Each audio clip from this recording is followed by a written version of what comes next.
Thank you, Acting Speaker, and I rise to give my contribution to the Crimes Amendment Performance Crime Bill of 2025, or simply known as Post and Boast. I know I've probably got 40 seconds and there's quite a few different things I wanted to talk about, and I'm not sure if it's me as a storyteller and as a performer that I look at different things that come to us with a bit of humour and a bit of tragedy. And humour and tragedy in theatre are very close bedfellows, and sometimes I'm not sure which is which. But I look at this bill, Post and Boast, and the slightly humorous side is that everyone in this chamber posts and boasts every day. Every day. And we lead by example. And I find some kind of conflict in this idea that we're here to talk about the negativities, and I certainly will talk about the negativities after lunch, which is coming. Thank you, Deputy Speaker. It's good to be back after lunch and continue on with whatever it was I'd began to say. What I did start talking about was the irony that this bill is about post and boast, and obviously there's some tragic consequences and there's some real negativity about it. But we are leaders by example, and we post and boast ourselves every day. And the irony on that, I think, is pretty interesting. I don't mind when I post and boast because I use it to talk about community benefits. I use it to talk about how we can help people with power-saving bonuses and discounts for veterans and school savings bonuses, school breakfast clubs and the like. When I post and boast, it's about talking to my community about where they can get assistance they need, such as free pharmacy care, free dental for kids, free glasses for kids, free school breakfasts, discounted school uniforms, priority primary care centres and the like.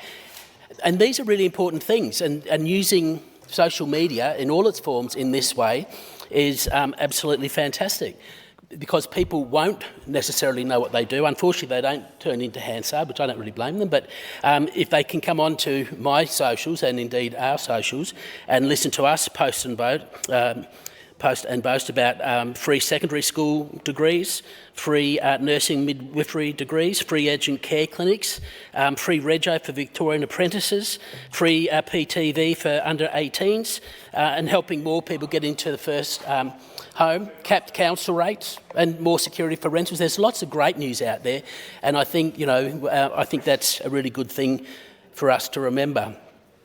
Now that I've boasted a little bit and just on a few things that the Labor government is actually doing for our community and the hard work that each of us, and I include everyone in the chamber, the hard work that we all do for our community is really important.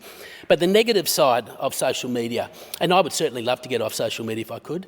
I get a sense of anxiety when I wake up in the morning and think I might look at who's saying what on Facebook, and whilst 95% of it is pretty positive, there is the other side of it that people choose to weaponise it and can only say negative things about it. And I started before lunch talking about the relationship between humour and tragedy when we tell our stories. And I guess I'm looking at the slightly humorous side of how we post and boast, but the tragic side is having to bring in a law like this to stop people denigrating other people, to stop people harming other people. We need to bring in a law like this, and people should know better. And I don't understand why generally young people, but not always young people, think posting and boasting on social media is a good idea. They obviously think it's fun. I can't see how it's fun. It's tragic. The consequences are tragic.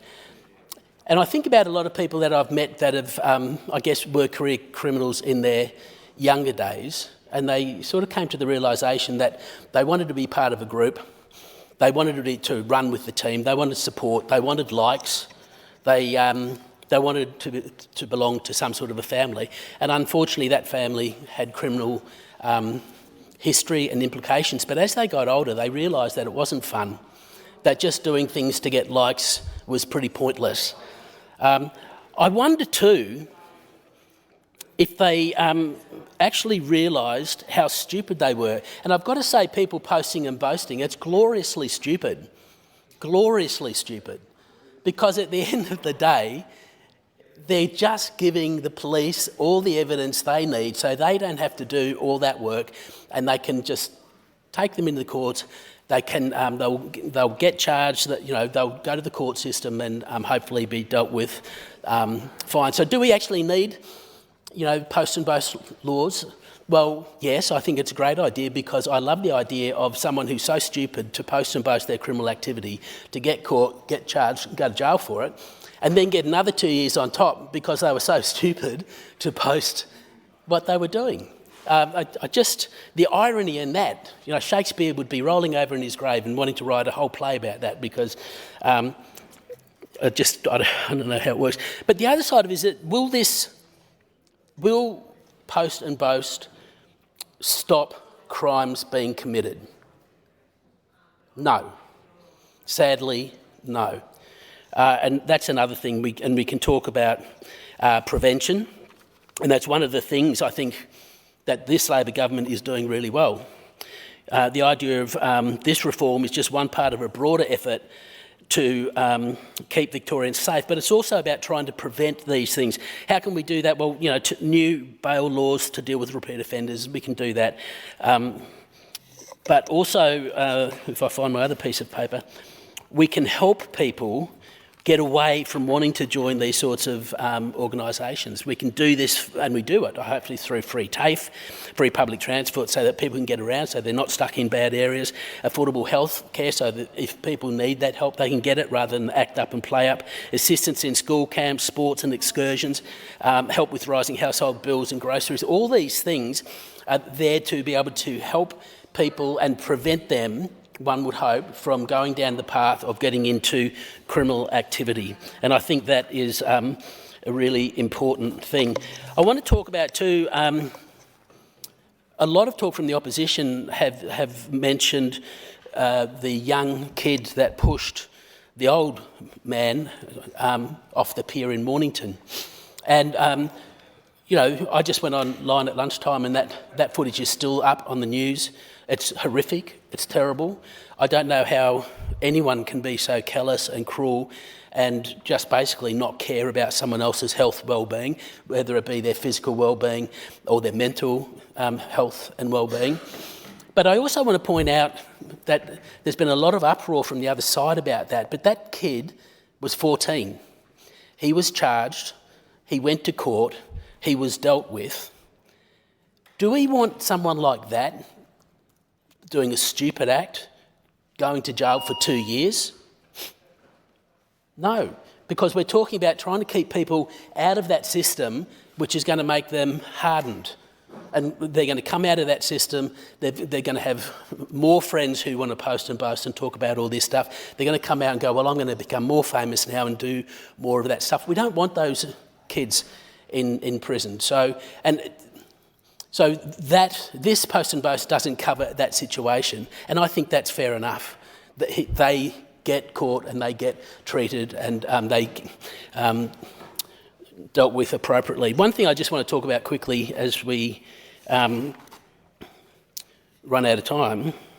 To those thinking about filming crime for likes, know this: you will face serious consequences. This is not just a matter of bad taste, it's a crime. And I find it difficult that people are doing this for fame. I'd like to think I know a little bit about fame. It is a pretty vacuous thing. People would ask me a lot of times how I feel about being famous, and I say, well, I'd go to the film festival and I'd be photographed and people would scream at me and I'd do autographs, although this was quite a few years ago. Yeah, I would then go to the event, I might present, and then go to the party and hobnob with everyone. But then at the end, I would go out the back entrance and catch the train home. So, fame is how people... No, they wouldn't. People see it as they want. But the fact is this: if you post and boast because you think you're going to get fame, you're a stupid person, because you've just posted your criminal activity and you'll be sitting in jail for 5, 10, 15 years, plus 2 years for posting, and no one will remember you. There's no such thing as fame in that sense. So don't destroy your life by being stupid. Look, I think this is a good bill. It's not going to solve all the issues with crime, but I think hopefully it might get people to think a little bit more about what they're doing. I commend the bill to the House.